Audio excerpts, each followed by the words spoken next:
Hello guys, आज की movie भी बहुत इंटरेस्टिंग होने वाली है तो वीडियो को एंड तक वॉच ज़रूर करें। मूवी के स्टार्ट में हम देखते हैं कि एक आदमी कमरे में बंद होता है जिसका नाम होता है बेन मिलर, जो कि ये रूम आहिस्ता आहिस्ता से बंद होता जाता है और ये इस रूम से बाहर निकलने के लिए क्लू ढूंढता है, लेकिन कोई भी क्लू काम नहीं आता। तभी वो रूम हर तरफ से बंद हो जाता है और ये आदमी मर जाता है। तो दरअसल ये आदमी है कौन और इस रूम में कैसे आ गया, ये मैं आप लोगों को शुरू से बताती हूँ। ये स्टोरी अब से 3 दिन पहले शिकागो में स्टार्ट हुई। लगता है एक लड़की को जिसका नाम होता है जुई, ये अपने फिजिक्स की क्लास में पढ़ी होती है। तो उसका टीचर बता रहा होता है कि आज से आप लोगों की वीकेंड स्टार्ट है। जो यहाँ से जा रहे होते हैं तो प्रोफेसर जुई को बुलाता है और उसे कहता है कि तुम बहुत इंटेलिजेंट हो, इन सबके सामने अपनी बात रखने से डरती हो, अपने अंदर की इस डर को अपने आप पर हावी ना होने दो। इन वीकेंड में एक ऐसा काम करो जो कि तुम्हारे इस डर को खत्म कर दे। सन ये स्टॉक मार्केट में टिप करवाने वाली कंपनी में काम करता है। पुराने क्लाइंट इसको फोन करता है कि मैं तुम्हारे लिए एक गिफ्ट बेचता हूँ। जब इसको वो गिफ्ट मिलता है तो उसके अंदर एक छोटा सा बॉक्स होता है। इस बॉक्स को यूजलेस समझकर छोड़ देता है और अपने घर चला जाता है। नेक्स्ट पार्ट में हम देखते हैं बेन, जो कि आपने मूवी के स्टार्ट में देखा था, अपनी के लिए पैकिंग का काम करता है। फिर एक दिन वो अपने बॉस से अपनी सैलरी बढ़ाने की बात करता है और इसका बॉस इसे कहता है कि तुम यहाँ से चले जाओ और अपने लिए नए दोस्त बनवाओ, इसी सैलरी में तुम्हारा अच्छा वक्त नहीं गुजरेगा। अगले दिन जब जोई की रूममेट अपने घर जा रही होती है तो उसे दरवाजे पर एक बॉक्स मिलता है। जोई के प्रोफेसर ने उनके लिए एक गिफ्ट भेजा था और इस डब्बे में भी जोई को भी उसी तरह का बॉक्स मिलता है जो कि जेसन को मिला था। अगले दिन जब बेन अपने काम पर जा रहा होता है तो उसके टेबल पर भी उसी तरह का एक बॉक्स मिलता है।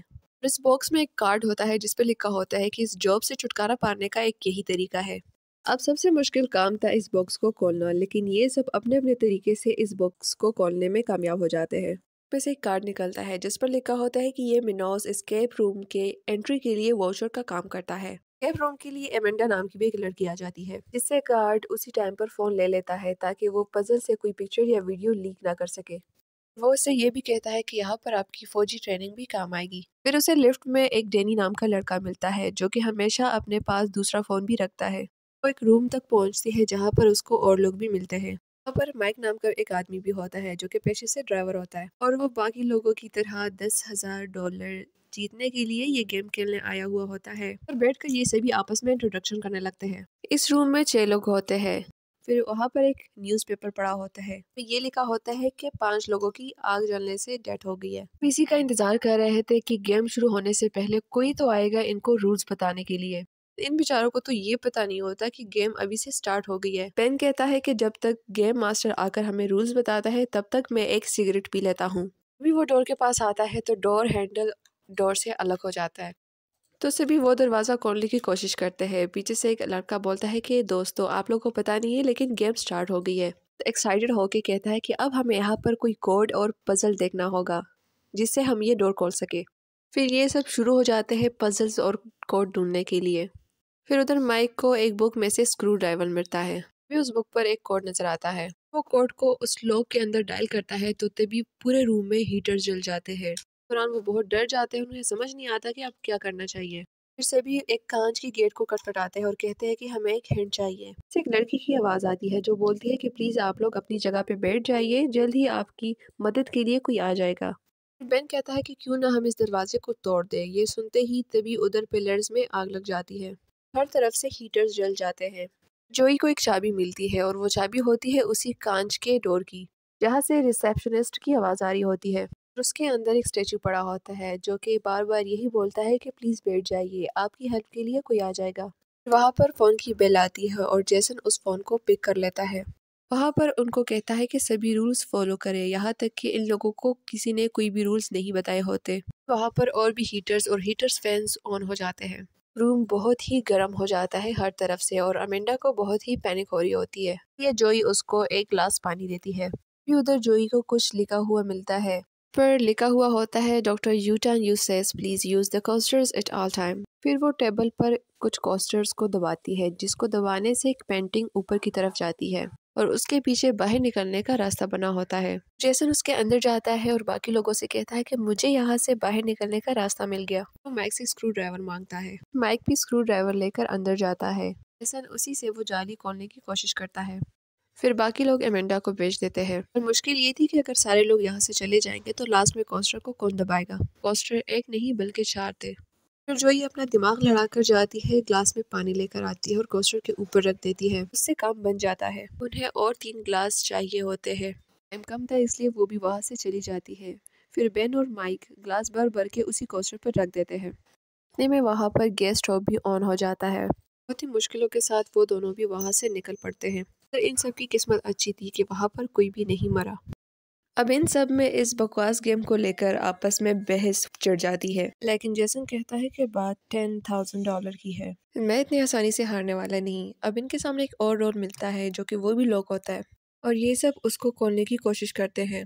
अमेंडा डेनी से उसका फ़ोन मांगता है ताकि वो पुलिस को कॉल कर सके, लेकिन वो देखती है कि फ़ोन में नेटवर्क नहीं होता और फिर सारे उस दरवाजे को खोलने की कोशिश करते हैं। वहाँ पर एक बोर्ड में लिखा हुआ था कि तुम्हारा नाम इतिहास में अमर होगा। फिर बेन को वहाँ पर कुछ वर्ड्स दिखाई देते हैं और वो उस वर्ड्स को जोड़कर एक नाम बना लेता है। जब भी वो देखते हैं वो नाम उस लॉक में डालते हैं तो वो लॉक खुल जाती है।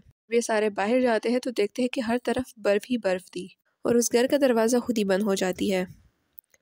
ये लोग हैरान हो जाते हैं कि इस घर से बाहर हम ये कौन सी दुनिया में आ गए हैं। और यहाँ का टेम्परेचर टाइम के साथ साथ बहुत ही कम होता जाता है। सबको सर्दी लग रही होती है। तभी डेनी आगे बढ़ता है, जाने किसी चीज़ से टकराकर नीचे गिर जाता है। जब वो देखता है तो वो एक बड़ी स्क्रीन होती है, यानी कि ये जगह एक धोखा होता है। फिर जब डेनी स्क्रीन को टच करता है तो वहाँ का टेम्परेचर और भी कम होता जाता है और हर तरफ से ठंडी हवा निकल आती है और सर्दी हद से ज़्यादा बढ़ जाती है। तब डेनी सबको कहता है कि हमें इस मिशन के क्लूज ढूंढने होंगे। फिर सब सारे चीज़ें ढूंढने में लग जाते हैं।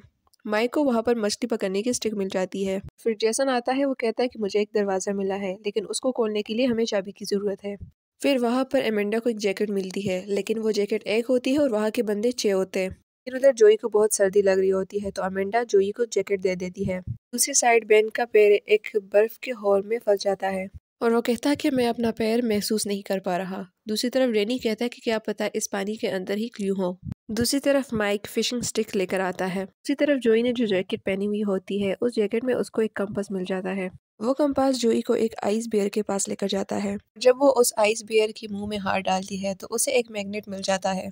फिर ये सारे लोग उस मैग्नेट को फिशिंग स्टिक के साथ बांध कर उस पानी के अंदर डाल देते हैं। फिर पानी में से उन लोगों को एक लोहे का शिकंजा मिलता है। इसके अंदर बर्फ जमी होती है और उसके अंदर एक चाबी होती है। फिर ये लोग उसे तोड़ने की बहुत कोशिश करते हैं लेकिन वो नहीं टूटती। फिर माइक बेन से उसका लाइटर मांगता है तो बेन उनकी तरफ लाइटर फेंकता है। जब डेनी जाता है लाइटर को लेने के लिए तो वो पानी के अंदर चला जाता है। फिर सब लोग उसको बाहर निकालने की पूरी कोशिश करते हैं लेकिन उन लोगों को पता नहीं होता कि डेनी कहाँ गया है। बेन का लाइटर भी डेनी के साथ नीचे गिर जाता है। फिर जेसन कहता है कि अगर किसी को हाइपरथर्मिया हो गया तो उसका दिमाग काम करना छोड़ देगा, अजीब से ख्याल आएंगे, इसलिए इस बीमारी से बचने के लिए अपने आप को बचाओ और यहाँ से जल्दी से निकलो। ये सारे सोचते हैं कि हमें अपने शरीर की गर्मी से इस बर्फ को पिघला देना चाहिए। काम में उनको कई घंटे लग जाते हैं और ठंड के मारे माइक बेहोश हो जाता है। जेसन उस बर्फ के टुकड़े से चाबी निकाल लेता है। ये सारे दरवाजे के पास भाग जाते हैं और जो बर्फ का फर्श होता है वो भी टूटने लगता है। कई मुश्किलों के साथ वो ये दरवाजा भी पार कर लेते हैं और जैसे ही ये दूसरे रूम में आ जाता है तो ये रूम ऊपर की तरफ चला जाता है। ये सारे लोग गौर करते हैं कि ये रूम बिल्कुल उल्टा बना है और थोड़ी देर बाद उधर एक बेकार सा म्यूजिक स्टार्ट होता है और माइक गौर करता है कि ऊपर पूल पर सारे बॉल्स मौजूद है लेकिन 8 नंबर का बॉल नहीं मौजूद। तभी वहां से फर्श टूटकर नीचे गिर जाती है। ये सारे दीवार के साथ जुड़कर चिपक जाते हैं और अमेंडा कहती है कि ये काम आप मुझ पर छोड़ दो। वो ऊपर चढ़ के क्लूज ढूंढने लगती है। उसे वहां पर एक सेफ दिखने को मिलती है। वो उधर कोड्स डालने लगती है। कोड काम नहीं करता। तभी जोई को एक पजल गेम देख जाती है और फिर वो माइक की हेल्प से उस गेम के पास चली जाती है और उसे सॉल्व करने की कोशिश करती है। तभी जोसन के नीचे का फर्श भी नीचे गिर जाता है लेकिन वो बच जाता है और दूसरी तरफ जोई उस पजल को कंप्लीट कर लेती है और फिर वो अमेंडा को कोड बताती है लेकिन अफसोस वो कोड भी गलत होता है। साथ साथ दरमियान का फर्श भी नीचे गिर जाता है। जोई, बेन और माइक एक ही शेल्फ पर लटक रहे होते हैं और उस शेल्फ का बेज खुद ही खोलने लग जाता है और वो बेज लटकने लगता है। तभी जेसन माइक को कहता है कि तुम वहां से हट जाओ वरना तुम तीनों ही मर जाओगे और जोई नीचे गिर जाती है। फिर जोसन जल्दी से आकर जोई को बचा लेता है और जैसे ही वो कोड उल्टा लिखती है तो वो बॉक्स खुल जाता है और उसमें 8 नंबर का बॉल होता है। उसी तरफ सारे ऊपर चढ़ जाते हैं। अब अमेंडा को 8 नंबर की बॉल अपनी जगह पर रखनी होती है और वो पूल से लटक कर आगे बढ़ रही होती है। तभी वो बॉल उसके पॉकेट से निकलकर नीचे गिर जाता है। वो बॉल और नीचे गिर रहा होता है तब अमेंडा नीचे जाकर उस बॉल को जल्दी से पकड़ लेती है और जेसन के पास फेंक देती है। फिर यही फर्श भी गिर जाता है तब अमेंडा जल्दी से फोन के वायर के साथ लटक जाती है। फोन की वायर बहुत ही वीक होती है इसलिए अमेंडा नीचे गिर जाती है। फिर जेसन उसी बॉल के जरिए एज अ डोर हैंडल उस दरवाजे को भी खोल देता है। फिर उसके बाद सारे बाहर निकल आते हैं। अमेंडा की मौत की वजह से जोई बहुत ही उदास होती है। अब ये सारे एक ऐसे रूम में आ जाते हैं जो इन सब के पास्ट से जुड़ा हुआ होता है, और जैसा कि ये सब लोग पहले किसी न किसी हादसे से बच चुके होते हैं। सब देखकर इन लोगों को यकीन नहीं होता कि इस गेम के मास्टर को हमारी पास्ट की लाइफ के बारे में कैसे पता है। मास्टर इन सब के बारे में जानता था। अब वो देखना चाहता है कि इन सब में कौन बचेगा। यहाँ पर अनाउंसमेंट होती है कि खाने पीने और सोने को अपनी लाइफ बिल्कुल ना समझे। फिर वहाँ पर 5 मिनट की उल्टी गिनती स्टार्ट होती है और दूसरी तरफ जोई को कैमरास नजर आती है, इसलिए जोई उन सारे कैमरास को तोड़ देती है। सब कोड्स और क्यूज देखने में मसरूफ हो जाते हैं और जैसन देखता है कि इधर 5 मिनट के बाद जहरीली गैस ओपन की जाएगी। इन लोगों को वहाँ पर एक्सरे मिलते हैं और जिनमें कुछ साइन बने हुए होते हैं। फिर बेन समझ जाता है कि ये ईकेजी मशीन के साइन है। फिर जेसन वो मशीन को ढूंढ लेता है। पहले वो बेन पर उस मशीन को ट्राई करता है। उसकी हार्ट रेट नॉर्मल थी और माइक को ट्राई करने को कहता है। उसकी हार्ट रेट 138 तक पहुंच जाती है। जेसन माइक को कहता है कि हमें तुम्हारी हार्ट रेट और बढ़ाने की कोशिश करनी होगी, लेकिन माइक उसे मना करता है और जेसन माइक के मना करने के बावजूद भी उसके हार्ट पर करंट देता है। हार्ट रेट 212 तक पहुंच जाती है, लेकिन जेसन दोबारा से कोशिश करता है, लेकिन अब की बार माइक मर जाता है। अब उन लोगों का टाइम खत्म हो गया होता है और दूसरी तरफ जहरीली गैस ओपन की जाती है। दूसरी तरफ जेसन अपने आप पे ट्राई करता है और जैसे उसको पता चल जाता है कि हमें हार्ट रेट ज्यादा नहीं कम करने की जरूरत थी, खुद की सांस रोकने के लिए अपनी हार्ट रेट को कम करने की कोशिश करता है। तभी उनकी हार्ट रेट 50 तक आ जाती है और उनका ये मिशन भी कंप्लीट हो जाता है। तभी वहां पर एक और छोटा सा दरवाजा खुल जाता है और जेसन अपनी जान बचाने के लिए जल्दी से उधर जाता है और बेन चला जाता है जोई को साथ लेने के लिए, लेकिन जोई उसे मना कर देती है और वो अब भी उस रूम में लगे हुए सारे कैमरे तोड़ रही होती है। और दूसरी तरफ बेन जल्दी से उधर चला जाता है और वो छोटा सा दरवाज़ा बंद हो जाता है। जोई उसी जहरीली गैस की वजह से नीचे गिरकर बेहोश हो जाती है। बेन को जोई के लिए पछतावा होता है, लेकिन जैसन उसे कहता है कि ये उसकी अपनी मर्जी थी।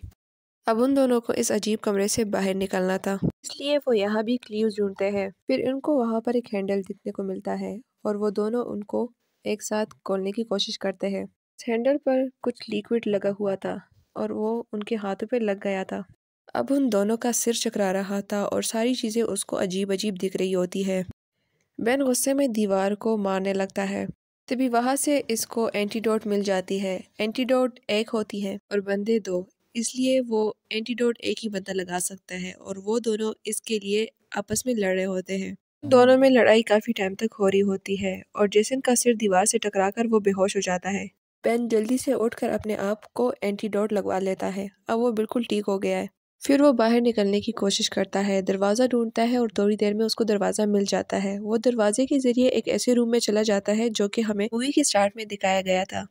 फिर उसको एक लॉक दिखता है जिसके आसपास 10 अंक बने हुए थे। वो उसको खोलने की कोशिश करता है।